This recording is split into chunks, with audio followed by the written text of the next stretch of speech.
오늘은 성탄절입니다.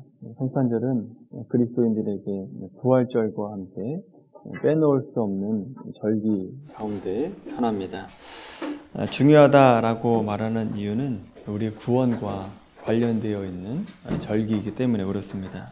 오늘 말씀을 살펴보면서 성탄절에 우리가 어떤 마음을 가져야 되는지를 깨닫고 또 우리의 영혼 가운데 또 우리 입술 가운데 찬송이 넘쳐나게 되기를 바랍니다.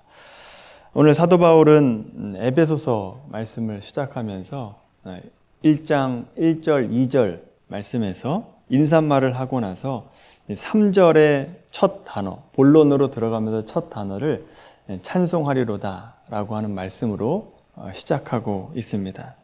하나님과 예수 그리스도의 은혜와 복을 말하기 앞서서 그 첫 단어를 찬송으로 시작하고 있다라고 하는 것이 우리가 눈여겨봐야 될 내용입니다. 그 찬송의 내용이 3절부터 7절까지 내용인데 간단히 말하자면 하나님께서 우리에게 굉장한 복을 주시기로 약속하셨고 또 작정하셨고 그것을 그리스도 안에서 이루셨고 또 반드시 마지막 날까지 이루실 것이다 라고 한 내용을 3절부터 7절까지 쓰고 있습니다. 그 내용을 자세하게 써내려가기 전에 이제 그 얘기를 시작하면서 사도 바울이 무엇을 하고 있느냐? 바로 찬송을 하고 있다라고 하는 겁니다. 우리가 이것을 눈여겨봐야 됩니다.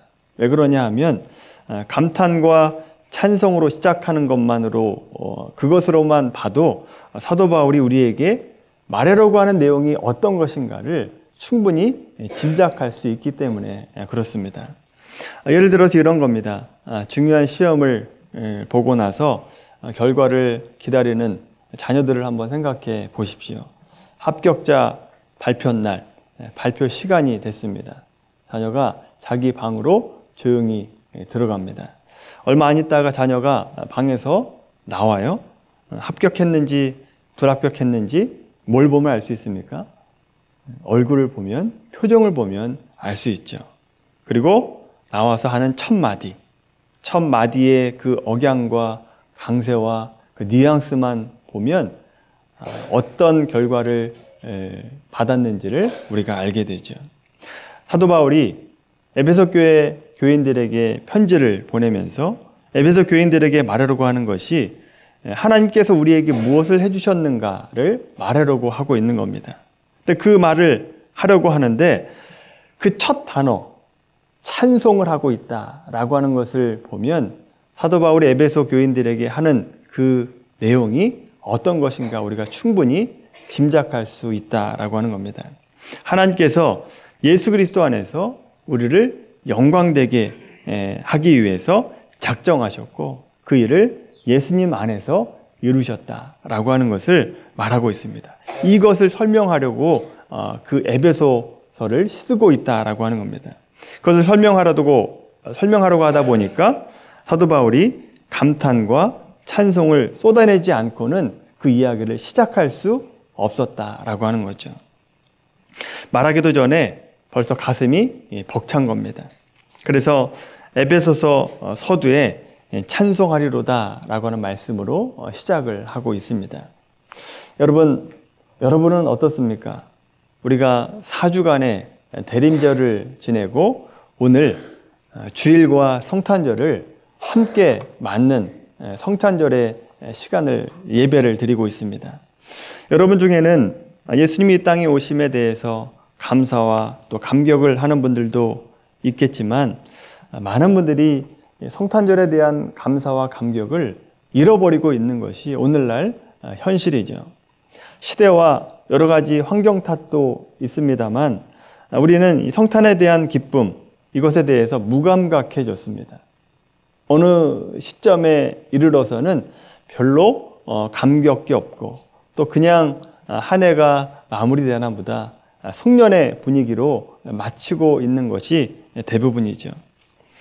그나마 10년, 20년 전에는 성탄절 전날 새벽성도 돌고 또 성탄 전야제라고 해서 성극도 하고 찬양 발표도 하고 즐거운 시간을 보내면서 성탄의 기쁨을 함께 누렸습니다만 요즘은 그런 것도 다 없어지고 그냥 가족과 또 친구와 또 애인과 함께 보내는 날 정도로 여겨지고 있다라고 하는 거죠.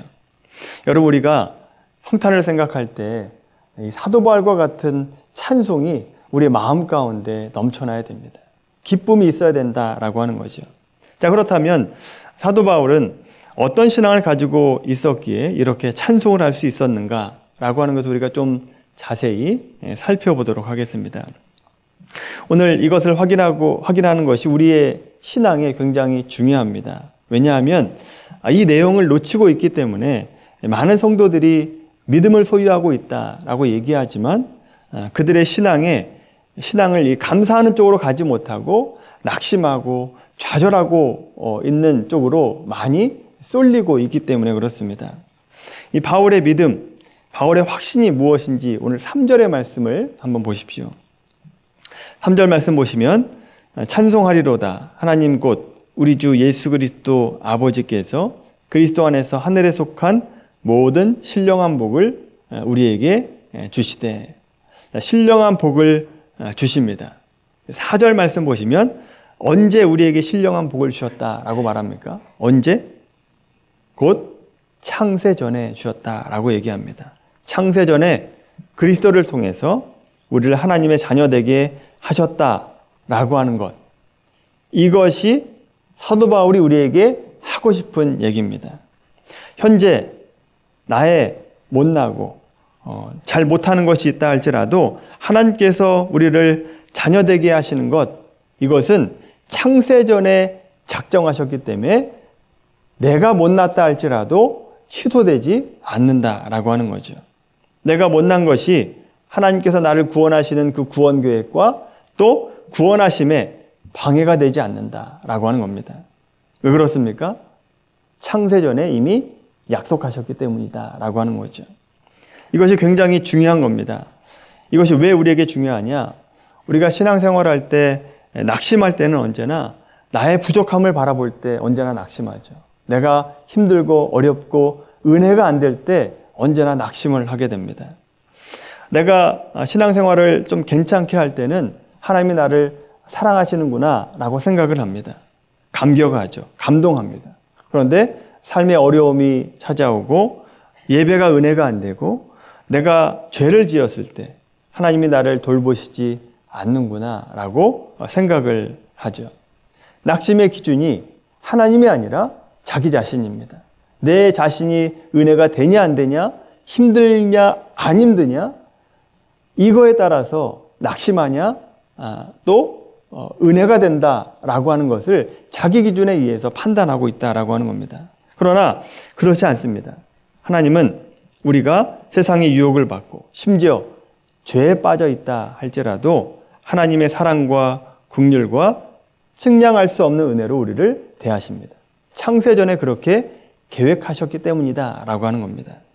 나만 혼자서 좋았다 싫었다 하는 것이지 하나님은 우리를 창세전에 자녀 삼아주시기로 작정하셨습니다. 그리고 그 일을 이루기 위해서 2000년 전에 예수 그리스도를 이 땅 가운데 보내주셨다라고 하는 거죠.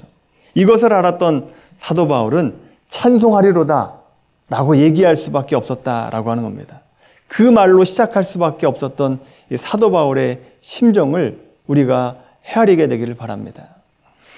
이어서 우리가 못났다 할지라도 우리를 향한 하나님의 사랑이 방해받지 않는다라고 하는 것을 무엇으로 확인하게 되느냐 하면 4절 말씀 보시면 그리스도 안에서 우리를 택하사라고 얘기합니다. 그리스도 안에서 우리를 택하셨다. 여러분, 이 말 안에는 예수님의 전 사역이 다 녹아져 있는 겁니다. 예수님이 이 땅에 오심과 예수님께서 십자가에 달려 죽으심과 부활하심, 그 전 생애가 이 말 안에 다 포함되어 있는 겁니다. 언제 우리를 구원하셨는가? 언제 우리를 구원하기로 작정하셨는가? 우리가 의로울 때 구원하시기로 작정하신 게 아닙니다. 우리가 죄인 되었을 때 우리를 구원하기로 작정하셨다라고 하는 겁니다. 로마서 5장 8절 말씀 보시면 우리가 아직 죄인 되었을 때에 그리스도께서 우리를 위하여 죽으심으로 하나님께서 우리에 대한 자기의 사랑을 확증하셨느니라. 내가 구원받을 만해서 우리를 구원하신 게 아닙니다. 우리가 죄인 되었을 때에 우리를 구원하기로 작정하셨다라고 하는 겁니다.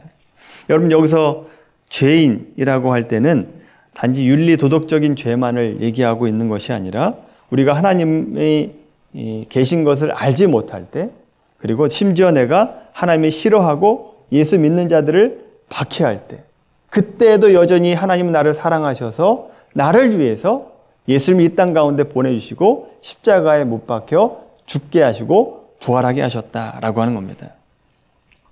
이것이 그리스도 안에서 우리를 택하사라고 하는 말씀 속에 다 들어가 있는 내용입니다. 우리가 예수 그리스도로 인해서 우리가 구원을 얻었고 천국 가게 됐고 영원한 기업을 우리가 상속받게 되었다. 이 사실만을 알아도 얼마든지 찬송할 수 있고 감격할 수 있습니다. 그런데 그 정도가 아니라는 겁니다. 하나님께서 내가 어떤 존재로 있을 때 나를 구원하기로 작정하시고 예정하셨는가? 어떤 은혜를 베풀기로 하셨는가? 내가 실수하고 넘어지고 좌절하고 하나님을 배반하고 하나님 믿는 사람들을 박해하고 하나님 없다라고 얘기할 때, 그때에도 하나님은 나를 사랑하셨고 나를 위해서 예수님을 이 땅 가운데 보내주셨다라고 하는 거죠. 여러분, 우리가 이 하나님의 놀라운 사랑을 깨달아야 내가 신앙생활 속에서 절망을 하고 낙심할 때, 낙심할 만한 일을 만날 때에도 우리 입술에는 감사를 할 수 있게 되는 삶이 되는 겁니다. 내가 죄인 되었을 때 하나님을 거부하고 예수 믿는 자들을 박해할 때조차도 나를 택하셨고 나를 위해서 예수님을 보내주셨다라고 하는 이 사실, 이 복음이 우리를 놀래키는 대목이다라고 하는 거죠.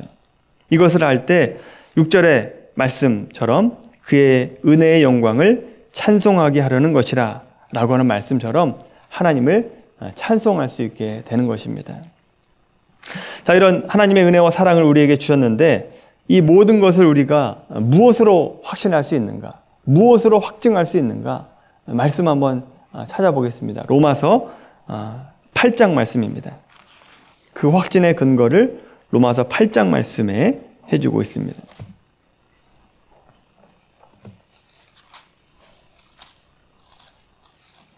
로마서 8장 31절 말씀입니다.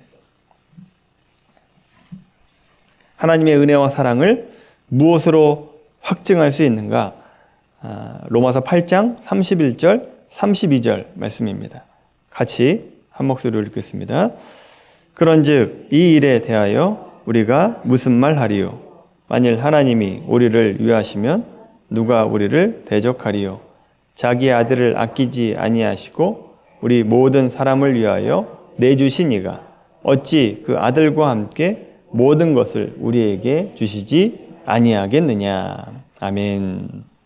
자기 아들을 아끼지 아니하시고 모든 사람을 위해서 내주신 이가 어찌 그 아들과 함께 우리에게 모든 것을 주시지 않겠느냐.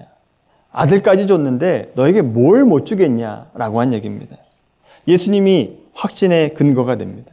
예수님이 이 땅에 오심이 우리가 구원받고 그 구원이 취소되지 않는다라고 하는 것을 확신할 수 있는 근거가 된다라고 하는 것입니다. 하나님이 예수님을 우리에게 주신 것보다 더 큰 희생, 더 놀라운 것이 없죠. 예수님을 주셨는데 그 다음 무엇인들 못 주시겠습니까? 결국 이러한 믿음과 확신을 가진 신자다라고 한다면 그 어떤 실패와 좌절을 또 자기의 못남이 있음에도 불구하고 좌절하지 않게 되는 것입니다. 신자들이 신앙생활할 때 가장 큰 잘못은 뭐냐 하면 실패한 것이 잘못이 아닙니다. 실패했을 때 좌절하고 넘어져 있고 자포자기하게 하는 것, 그것이 신자들의 문제라고 하는 겁니다. 우리가 신앙생활할 때 우리 자신에게 집중을 하면, 사람에게 집중하면 실패할 수밖에 없고 실망할 수밖에 없습니다. 근데 우리의 시선을 하나님 아버지께 두면 어떤 일을 만나도 우리는 실패하지 않고 또 좌절하지 않고 낙심하지 않을 수 있습니다. 하나님의 계획하심과 하나님의 구원과 하나님의 마음과 하나님의 일하심을 알 때 우리는 어떤 일이 있어도 감사할 수 있게 된다라고 하는 거죠. 그러니까 이 사도 바울이 구원에 관한 설명, 이 모든 것이 결국 어디에 초점을 맞추고 있느냐? 사람에게 초점 맞추고 있는 게 아닙니다. 하나님 아버지께, 예수 그리스도께 초점을 맞추고 있다라고 하는 것을 우리가 확인하게 됩니다. 감사의 기준이, 찬송의 기준이 하나님이 하나님 되심, 하나님의 어떻게 일하셨는가, 하나님이 나에게 어떤 은혜를 베풀기를 작정하셨는가, 우리에게 어떤 은혜를 주시기로 예정하셨는가, 이것을 생각할 때 찬송할 수밖에 없었다라고 하는 겁니다. 여러분 오늘 본문으로 돌아와 보십시오. 사도 바울의 얘기하는 이 본문, 짧은 본문 가운데 바울이 찬양할 수밖에 없고 감사할 수밖에 없었던 그 조건들, 그 모든 조건들이 사람에게 있지 않습니다. 모두가 하나님께 맞추고 있고 예수님께 초점을 맞추고 있는 것을 보게 되죠. 오늘 본문 3절 말씀 보십시오. 그리스도 안에서 라고 얘기하죠. 4절 그리스도 안에서 라고 얘기합니다. 5절 예수 그리스도로 말미암아. 6절 그가 사랑하시는 자 안에서, 즉 하나님의 사랑하시는 아들 안에서입니다. 7절 그리스도 안에서 라고 얘기하고 있죠. 무엇을 말하고 있습니까? 우리의 찬송과 우리의 감사의 원인이 사도 바울 자신에게 있는 게 아니라, 우리에게 있는 것이 아니라, 내가 만드는 것이 아니라 오직 하나님께서 만드시는 것이고 주시는 것이다 라고 하는 것을 말씀하고 있죠. 여러분 사람은 아무리 뛰어난다 할지라도 약점이 있고 연약한 부분이 있습니다. 또 본질적으로 모든 사람은 다 죄인입니다. 큰 죄를 졌던 작은 죄를 졌던 다 하나님 앞에서는 죄인에 불과하죠. 죄인은 자기도 구원 못 받고 자기도 구원 못 받기 때문에 다른 사람도 구원해 줄 수 없습니다. 그래서 성경은 구원에 관한 한 언제나 사람에게 집중하지 않습니다. 하나님께 집중하고 있는 것을 보게 됩니다. 예수님께 초점을 맞추는 신앙, 그 신앙을 사도 바울이 가지고 있었기 때문에 에베소서를 시작하면서 감사와 감탄을 가지고 찬송하리로다 라고 시작하고 있는 바울의 서신서의 첫 부분을 우리가 보고 있습니다. 여러분 우리도 하나님의 놀라운 사랑과 은혜를 깨닫게 되길 바랍니다. 하나님께 집중할 때 그 사랑과 감사와 기쁨을 깨닫게 되고 찬송할 수 있게 되는 것입니다. 하나님의 계획, 또 구원과 능력과 은혜를 얼마나 많이 알고 있느냐에 따라서 우리의 찬양의 정도가 다르고 질이 다릅니다. 예배할 때도 마찬가지죠. 하나님을 얼마나 깊이 아느냐에 따라서 예배 가운데 깊이 예배에 들어가는 분이 있고 아주 잔잔하게 들어가시는 분이 있고 그냥 몸만 왔다 가시는 분이 있습니다. 여러분 우리가 얼마 전에 월드컵이 끝났습니다. 모든 사람에게 똑같은 월드컵이고 축구입니다만 이 월드컵에 얼마나 감격하고 또 기뻐하는가 라고 하는 것은 축구에 얼마나 관심을 갖고 있느냐, 그리고 월드컵에 얼마나 관심을 갖고 있느냐에 따라서 다르죠.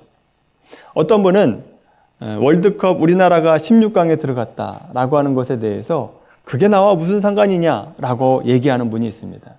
지금 먹고 살기도 힘든데 16강 들어간 게 뭐 그렇게 큰 대수냐라고 대하는 분이 있다라고 하는 거죠.